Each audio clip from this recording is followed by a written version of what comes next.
What's up, tribe? How you guys doing? This is going to be your review for Dirty John, the Betty Broderick story. Excuse me, season 2, episode 3. So y'all, I'm a little late. My bad. I apologize. So we start this episode off, and once again, like we're getting more and more information who, about their relationship and who this guy was from the beginning. Like he was always this dude.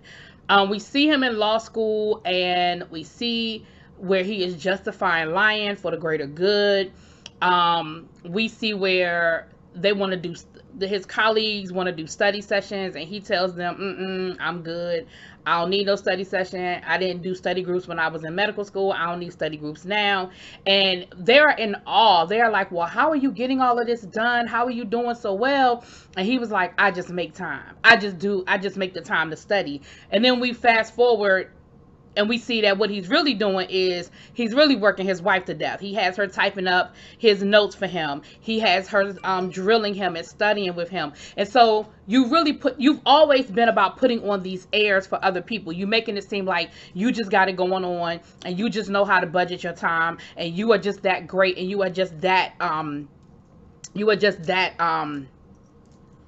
great of a student, I guess, and so smart that you don't need to do what everybody else is doing, and you're just doing just fine, when behind the scenes it's really your wife that's helping you study and doing all of this stuff for you. And so again, we see how we setting this whole thing up. Then we fast forward to where we left off last episode. Remember her friend from the office, her and her husband were going through a divorce. She had found out he was cheating on her because, honey, she found the pictures from the vacation. And it was very interesting that we had this whole split screen where we saw the guys, and all of the guys are sitting there. It's oh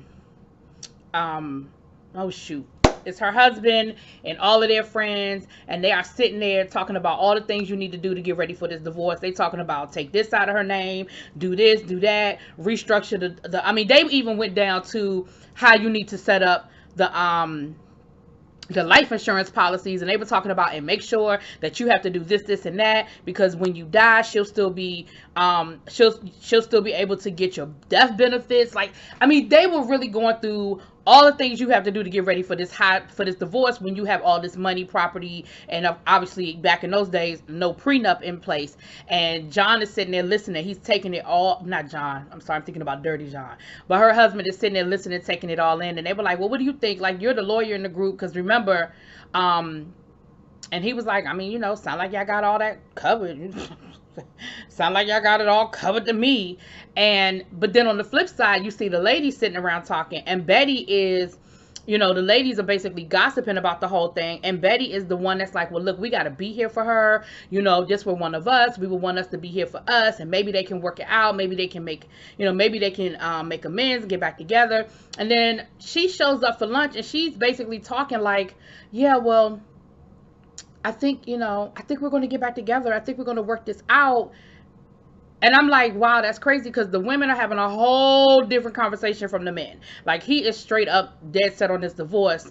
And the women, and she shows up to lunch with the girls, and she's talking like they about to make it work, and they about to work this out. And I was just like, that's just like a perfect, like, that is just so realistic. Like, how many of us have seen that happen? You see a couple break up, and one person is saying something totally opposite from the other person. But Betty is way invested, and I understand, because Betty is a ride or die. Like, we see her do it with her husband, and she clearly does it for her friends. Like, she is really, she's trying to talk to Dan about, well, what is Martin? I think his name was Martin. Well, what is Martin saying? And this, that, and the other. And, Dan is like, listen, that is not our concern. Like, that is their business. We don't have nothing to do with that, and at that time, at least it seemed like at that time, Dan wasn't really doing anything, you know what I'm saying? But he clearly understood, like, that shit, like, that's how it happens. But Betty is just totally vested and totally all about trying to be there for her friend and defend her friend or whatever. So then we see where Martin is talking to Dan. I hope his name is Martin. Y'all know, anyway, in my mind, his name is Martin. Shit. And now he's talking about how he asked his mistress to marry him. And he was like, I know you're going to cuss me out. And he was like, no, man, I'm not going to cuss you out. Like, if that's what you feel like you need to do, if that's who you want to marry, then, you got to marry him. And marry her. And, you know, he was like, you know, but I love her and this, that, and the other. And so, of course, when Betty finds out, Betty is all like, well, we ain't going to the wedding. You know, I'ma stand in solidarity with my friend. And, you know, at first, the ladies were sitting there looking at Betty like, yeah. But eventually the rest of the ladies were like, listen, Betty, we gotta go. Like, you know, that's, you know, like, he's their business partner, like, their colleagues, their friends. Like, I get it, but she understands. Like, if it were one of us, she would probably be at the wedding too. And the day of the wedding, Betty was a ride or die. Betty ain't go to that wedding. Dan got pissed off, and he was telling her, he was like, listen, if the situation was reversed, she would be at that wedding. Like, I don't understand what you talking about. Like, why you riding so hard for this woman when it just is what it is? Like, people get together, people break up. But I could respect Betty in that moment. Like, I understood and I respect where she was coming from. Now, later on in the episode, though, she saw that same friend, and she walked in the opposite direction to avoid having a conversation with her because they had fallen out of touch. They no longer ran in the same circles. And I think there was a part of her that did feel guilty that ultimately she did in her mind. I'm not saying she did it, but in her mind, I think she did end up sort of betraying her, whether she meant to or not. The other thing we saw going on in this episode was Dan and Betty also were clashing on this whole idea of we're moving on up. Dan's thing was, listen, we done made it to the mountaintop. We do not need to look behind us and see where we came from. We don't need to remember. We don't need to talk about it. We don't need to reminisce. And Betty's thing is, it's not so much that I want to look back on it and bring it up all the time, but I just want us to acknowledge, accept, and appreciate all that we came through. Like, we saw them going to fancy restaurants, and Betty would always say, remember when, and finally Dan was like, listen, I am tired of talking about remember when. Like, at the end of the day, we are not poor anymore. We have made it to the mountain, and I'm really sick of the conversation. I'm sick of you bringing it up. I don't want to have this conversation anymore. And so you start to see sort of like the differences in it. You know, Dan was just like, listen, okay, I'm gonna get to that because that was a whole moment. So hold on, let me not say too much too soon, too fast. So let me fast forward. Okay, so the kids are getting older, blah blah blah, you know, and we see different scenes of them growing apart. We see Dan working late, we see Dan working, you know, at the table while the kids are watching TV. We see all these different things going on. And then we see Betty at church. The youngest son, if you were Catholic, the youngest son is getting ready for his sacrament, which is Holy Communion, I believe. Listen, I'm an old Catholic. Like, I ain't, you know. But as she's leaving the church, she sees this advertisement for, basically, it's the marriage counseling. It's whatever the Catholic Church used to call marriage counseling. And so she tells Dan, listen, I want us to go to marriage counseling. And Dan is like, why? Like, I don't feel like we need it. And Dan goes off on this whole diatribe about how he doesn't really believe in religion anymore, that he just, you know, if he went into the church, he would just feel like he was being a hypocrite because that's just not, you know, he just doesn't feel it anymore. He feels like religion is man-made and he's just not spiritual, da-da-da-da. And Betty is like, so when the fuck did you feel that way? Because you didn't have no problem with spirituality being a Catholic when you had me having all these babies and you ain't want me to have like birth control. Like, what? And he was like, I don't know when I changed. I just did. Like, I just don't feel that way anymore. So then she was like, you know what, fine, then we just won't go. And he said, well, no, I didn't say we wouldn't go. I'm just trying to let you know from the gate, I ain't putting no whole lot of weight into what this priest is saying to me. So they end up going to marriage counseling and they go through these different exercises. And the one exercise, it was like, who are you? And that kind of thing. And so it was interesting because in the beginning, Betty started off by saying who she was. But then she started talking about who she was as it relates to him. Then she started criticizing herself. Well, I'm not this great of a cook. I'm not this great of a this. And sometimes I do this wrong. And sometimes I do that wrong. But ultimately, it came back around to my whole identity is connected to this man. Like, I don't know what I would be if I wasn't married to you. You are the love of my life. You're the only person that I love. Like, everything came back around to him. And I thought it was very interesting that she started off talking about herself, but then the longer she talked, the less it was about her and the more it was about him. So then, he told his side. And I'm going to say this. In that moment, I really believed him because he was very honest. He was like, listen, I'm the person that spent his whole life trying to get to where I am. And I still don't feel like I'm there yet.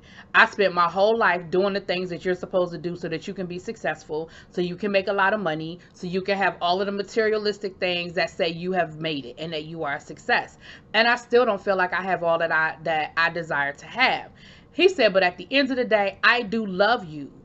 And, because she was talking about, you don't hold my hand anymore. You don't touch my hair anymore. You don't even act like you can't even look at me. Like, she was honest about, like, that she felt like things were shifting in their marriage. And he told her, listen, I love you, all of that. And he did agree to go to the marriage counseling.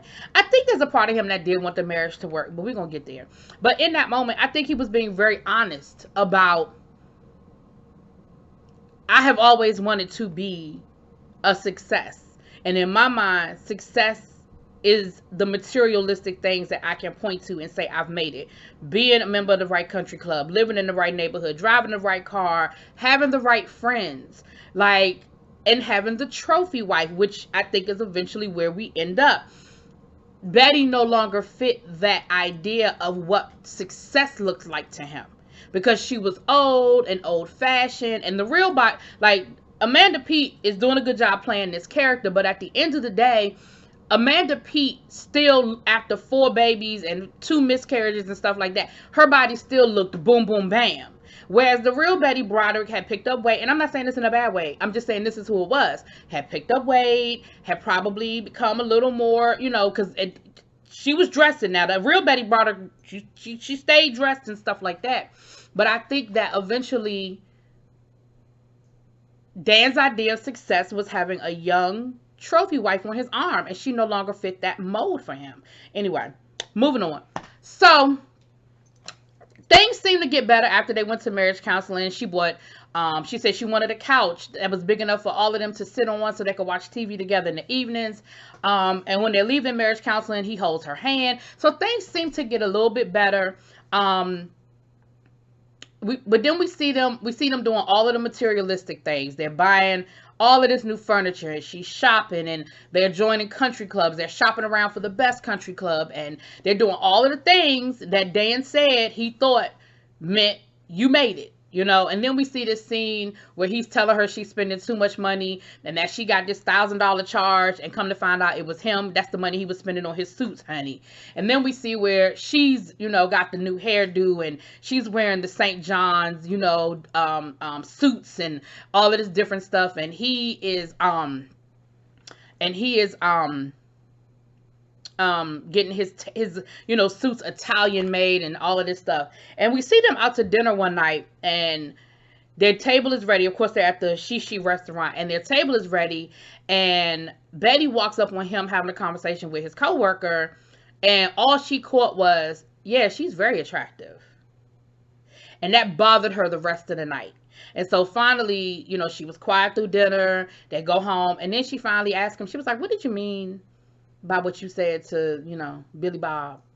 He was like, what you talking about? She was like, who were you talking about? You said somebody was very attractive. And he was like, oh, Lindsay, somebody, the new receptionist down into the office. And she was like, but you don't talk like that about people. Like, you don't describe people as very attractive. He was like, she's attractive. Like, what's the big deal? And she was just like, I don't know. I was just, wondering. And so she even goes down and scopes out the building, honey. She calls and she sees the woman. See, a woman's intuition, don't ever knock your intuition. She knew someone right with this woman. She knew him, and she knows people, and she knew the way he was talking, and that woman intuition told her someone right about this woman. And so she went down there to scope who this woman was, and she saw her. Then next thing you know, she finds out that Dan has made this woman his assistant. She said, say what? She said, well, did she go to law school? I mean, has she been a paralegal? Does she have any experience doing anything in law? Like, I'm not understanding. Like, that's cool. You need that you need a new assistant and all, but did you need her? Like, how was it her? So she tells him, she said, listen, I want you to fire her. I don't want her to be your assistant. And he never said yes, but he never said no. He just kind of like kept it moving. Honey, she called up to the office and asked to speak to her. And when they put her on the phone that night, he came home and she was like, I thought I told you I wanted her gone. Did you think I was playing? And I was like, oh, Betty, I don't know if I've ever seen you this forceful with him. And I think it kind of took him back a little bit too. But he quickly got himself together and he said to her, he said, I heard you. And I know you meant it. He said, but let me be clear with you. You don't get to tell me nothing. You don't get to tell me how to run my office. You don't have no say-so in what goes on in my workplace. That's my office. That's my practice. I built it. You don't have a say, ma'am.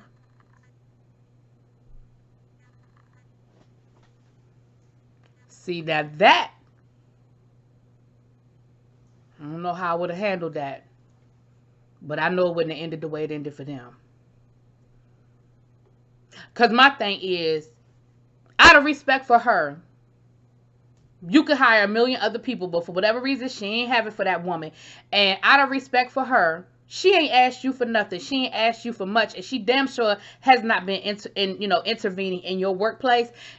Out of respect for her, you should have fired that woman. But that tells me you already had eyes for her. We might find out later on that they was already messing around. But you clearly already had an affinity for this woman. Second of all, I helped you build this fucking practice. I helped you set this office up. I helped you along the way from day one. I helped you going back to your ass was in medical school. I do get a say. I do have an opinion. Anyway, so that was that. I believe the next episode, it either comes on tonight or tomorrow night. I really forgot which night it comes on. But whatever night it comes on, I'm not going to make y'all wait another week. Let me know what y'all think. Drop it in those comments. Peace.